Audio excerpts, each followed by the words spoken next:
സമീപകാലങ്ങളിൽ ഞാൻ കണ്ട ഏറ്റവും ബെസ്റ്റ് ട്രാൻസ്ഫോർമേഷനുകളിൽ ഒന്നാണ് 47 വയസ്സുള്ള ആക്ട്രസ് ജ്യോതികയുടെ ട്രാൻസ്ഫോർമേഷൻ. എന്നാൽ നിങ്ങൾ ഈ കരുതുന്നത് പോലെ ജ്യോതിക പെട്ടെന്നുണ്ടാക്കിയ ഒരു ട്രാൻസ്ഫോർമേഷൻ അല്ല ഇത്. വർഷങ്ങൾ എടുത്തുള്ള ഒരു ബോഡി ട്രാൻസ്ഫോർമേഷൻ ആണ് ഈ കാണുന്നത്. ഇതിൽ ഏറ്റവും വലിയ അത്ഭുതം എന്ന് പറയുന്നത് ഒരുപാട് ബോഡി വെയിറ്റ് ജ്യോതിക കുറച്ചിട്ടില്ല എന്നതാണ്. ശരിക്കും പറഞ്ഞാൽ ജ്യോതികയുടെ ഇപ്പോൾ ഈ കാണുന്ന രീതിയിലുള്ള ഒരു ബോഡി ട്രാൻസ്ഫോർമേഷൻ തുടങ്ങുന്നത് 2023 മുതലാണ്. 2023 വരെ ജ്യോതിക ഫോക്കസ് ചെയ്തിരുന്നത് ജനറൽ ഫിറ്റ്നസിനാണ്, അതായത് യോഗ, റണ്ണിങ്, ഇങ്ങനെയുള്ള വർക്കൗട്ടുകൾ. എന്നിരുന്നാലും നിങ്ങൾ ഒരു സത്യം മനസ്സിലാക്കുക, ജ്യോതിക വർഷങ്ങളായിട്ട് ഫിറ്റ് ആയിട്ടുള്ള ഒരാളാണ്. ആക്റ്റീവ് ആയിട്ടുള്ള ഒരു ലൈഫ് സ്റ്റൈലാണ് ജ്യോതികയുടെ. ഏതെങ്കിലും തരത്തിലുള്ള എക്സസൈസ് ഡെയിലി ജ്യോതിക ചെയ്യാൻ ശ്രമിക്കാറുണ്ടായിരുന്നു. അങ്ങനെ 2023 പകുതി മുതലാണ് ജ്യോതിക അഡ്വാൻസ്ഡ് ബോഡി വർക്കൗട്ടുകളിലേക്ക് കടക്കുന്നത്. ഈ സമയത്ത് ജ്യോതിക ശ്രമിച്ചത് പെട്ടെന്ന് വെയിറ്റ് കുറയ്ക്കാനല്ല, അഡ്വാൻസ്ഡ് വർക്കൗട്ടുകൾ പഠിക്കാനും ഇഞ്ചുറി ഒന്നും ഇല്ലാതെ അത് കണ്ടിന്യൂ ചെയ്യാനും ആ ഒരു വർക്കൗട്ടുകളിൽ മാസ്റ്റർ ആകാനുമാണ് ജ്യോതിക ശ്രമിച്ചത്. എന്നാൽ നമ്മളിൽ ഭൂരിഭാഗം പേരും ഒരു മാസം കഴിഞ്ഞ് വണ്ണം കുറഞ്ഞില്ലെങ്കിൽ അപ്പോഴേ വർക്കൗട്ട് നിർത്തിയേനെ. 2024 25 സ്ട്രെങ്ത്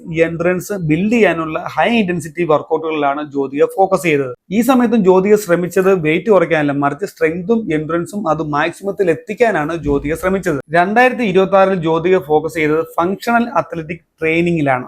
നമ്മളൊരു ലോങ് ടേം ഗോൾ ഫിക്സ് ചെയ്ത് ഒരു പ്രോഗ്രാം ഫോളോ ചെയ്തു പോയാൽ അതിൽ നിന്നും കിട്ടുന്ന ഒരു ഗിഫ്റ്റ് മാത്രമാണ് ഈ വെയിറ്റ് ലോസ്. അല്ലാതെ അതിനുവേണ്ടി നമ്മൾ ഫുൾ ടൈം ഫോക്കസ് ചെയ്യേണ്ട ആവശ്യമില്ല. ഇനി മറ്റൊരു പ്രധാനപ്പെട്ട കാര്യം, ജ്യോതിക ഓൾറെഡി പണ്ട് മുതലേ ഫിറ്റ് ആയിട്ടുള്ള ഒരു ആളാണ്. അതുകൊണ്ടാണ് ഇത്രയ്ക്ക് അഡ്വാൻസ്ഡ് ആയിട്ടുള്ള വർക്കൗട്ട് ജ്യോതികയ്ക്ക് ഫോളോ ചെയ്യാൻ പറ്റിയത്. അൺഫിറ്റ് ആയിട്ടുള്ള ഒരാൾ പുതിയതായിട്ട് വർക്കൗട്ട് സ്റ്റാർട്ട് ചെയ്യുവാണെങ്കിൽ ഒരിക്കലും ജ്യോതിക ഫോളോ ചെയ്യുന്ന വർക്കൗട്ടുകൾ ഫോളോ ചെയ്ത് നല്ലൊരു ട്രെയിനറിലെ അണ്ടറിൽ മാത്രം നിന്നുകൊണ്ട് ഒരു പ്രോഗ്രാം ഫോളോ ചെയ്യുക. ബിക്കോസ് ജ്യോതികയ്ക്കും അന്നും ഇന്നും എപ്പോഴും ഒരു പേഴ്സൺ ട്രെയിനർ ഉണ്ടായിരുന്നു എന്നതാണ് സത്യം. നിങ്ങൾക്ക് മനസ്സിലാകാൻ വേണ്ടി ജ്യോതികയുടെ സാമ്പിൾ വർക്കൗട്ടും സാമ്പിൾ ഡയറ്റ് പ്ലാനും ഞാൻ ഡിസ്ക്രിപ്ഷൻ ബോക്സിൽ ഇട്ടേക്കാം. ആവശ്യമുള്ളവർക്ക് കയറി ചെക്ക് ചെയ്യാവുന്നതാണ്. ഒരു കാര്യം കൂടെ, 47 വയസ്സെന്ന് പറയുന്നത് ചെറുപ്പമാണ്. ഇനിയും നിങ്ങൾക്ക് ഒരുപാട് കാര്യങ്ങൾ ചെയ്യാൻ സമയമുണ്ട്. 40s is another 20s.